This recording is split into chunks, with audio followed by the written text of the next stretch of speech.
Hey guys, Wonderhussy here. I'm on my way up north to visit my mom for Thanksgiving. She lives way up in Northern California. It's like a 10.5-hour drive from where I live in Vegas. So I thought I should split the drive up by finding a place to camp out in the desert, somewhere between my place and hers. So last night I spent a very peaceful night here, sort of out in the desert northwest of Barstow, and I felt very safe. Even though I was out in the desert just northwest of Barstow, because I found a very secure harbor watched over by, wait for it, a lighthouse! A lighthouse in the desert. What will they think of next? Okay, it might look like this lighthouse is literally in the middle of nowhere. I mean, if you look at the desert around me, in pretty much every direction, it is desolate. But technically, this lighthouse is on a hill overlooking a little town called Hinkley. I made a video about Hinkley back when I first started my channel, so you can check that out. Basically, Hinkley is the town from the movie Erin Brockovich. If you ever saw that movie, it's a true story about an attorney from LA who represents the citizens of this little desert town that were being poisoned by Pacific Gas and Electric, the California utility. They were storing, it's a long, complicated story, but basically they were storing wastewater in these unlined pits. And these toxic chemicals were leaking into the groundwater here, causing all kinds of leukemia, cancer, horrible health issues for the people who lived out here. But, it's a poor, busted desert town, so nobody was really listening to them until Erin Brockovich came along. And, well, we all know the rest of the story. But this town is still pretty busted. I mean, I think there were something like 1,900 people living here at one time, and now there's only maybe 1,000, and they still can't drink the groundwater. They have to drink bottled water. It's pretty grim for the people of Hinkley. Oh, wow, this sign used to be standing right at the intersection of Hinkley Road and California 58, the highway that passes through here. But I guess they recently redid the interchange, and I don't know who tore this down or knocked this down, but it's just laying here in the dirt now. Now, whether that's because they're trying to whitewash the history or just move on, who can say? Anyway, poor Hinkley may never recover from the tragedy foisted upon it by PG&E. And some people out here probably can't afford to move and are just trying to make the best of it, going about their lives.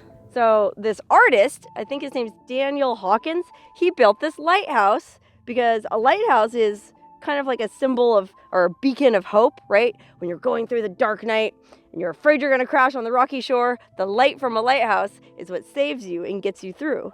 So I think it's kind of cool that this artist built this lighthouse on this hillside right outside the town of Hinkley, sort of as a symbol for the people who live here, a symbol of hope, or at least that's my interpretation. It gives them something to look at night. They see the light shining from the hill, and maybe it makes them feel like, things aren't so bad, and they're going to make it after all. Now, as with any large-scale public artwork like this, there's some controversy around this piece. Mostly, people going, well, why'd you spend all this money to build a lighthouse out in the middle of nowhere? But it's not like it was publicly funded. And moreover, I read an interview with the artist, and he supposedly used all local high desert contractors to build it. Concrete guys, electricians, whatever all he needed in the construction of this. It was all local people. So, I don't know. I think it's pretty cool.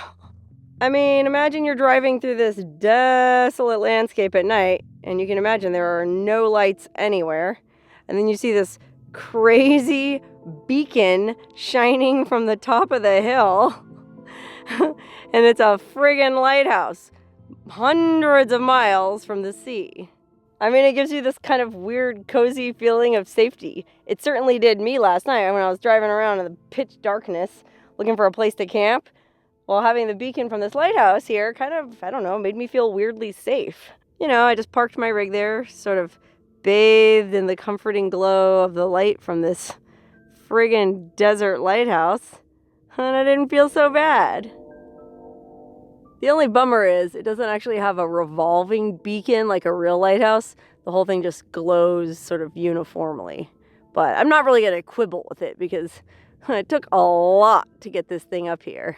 So for me to complain that the light doesn't go in a circle would be pretty petty.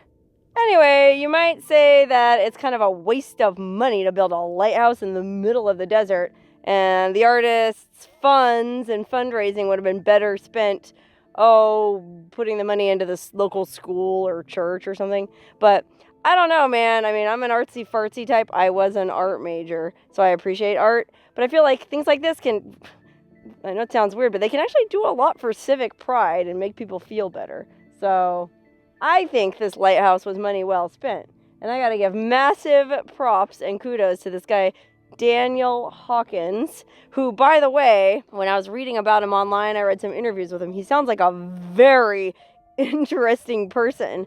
So, Daniel Hawkins, if you happen to be watching this video, hit me up. We can go on an adventure together sometime. I love this desert lighthouse, man. It was a great place to camp, and I will definitely be back.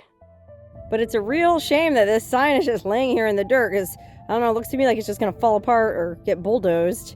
And it's, I don't know, it's kind of a piece of history.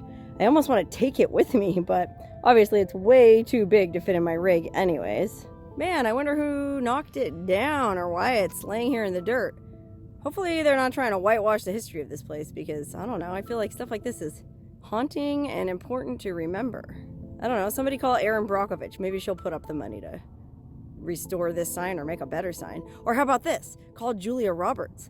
You know, didn't she win the Oscar for that movie? Maybe she'll do something about it. I mean, these poor people here should have something better than this crummy plywood sign anyways.